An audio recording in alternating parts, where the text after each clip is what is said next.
Hello বন্ধুরা, আমি সুদীপ্ত আর তোমরা দেখছো আমার ফেসবুক পেজ রাজবংশী সুদীপ্ত। তো সারাদিন আমি কি কি কাজ করি সেটাই তোমাদেরকে আজ দেখাবো। সকালবেলায় ঘুম থেকে উঠে মুখ ধুয়ে ফ্রেশ হয়ে চলে যাচ্ছি দোকানে।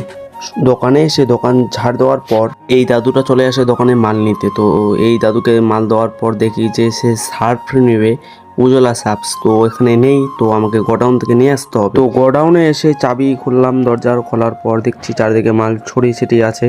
তো ওখান থেকে আমি উজালা সাপের বস্তাটা এখন নেব। টাউন থেকে সাপ নিয়ে আসার পর দাদুকে আমি সাপ দিয়ে দিলাম এক চেন। ফাইনালি দাদুর মাল কমপ্লিট। তো আর একটা খরিদ্দার আসার পর বলল যে মাজা নেবে সে, তো মাজা দোকানে নেই, তো আমাকে আবার গোডাউনে যেতে হবে। তো গোডাউনে যাচ্ছি এখন।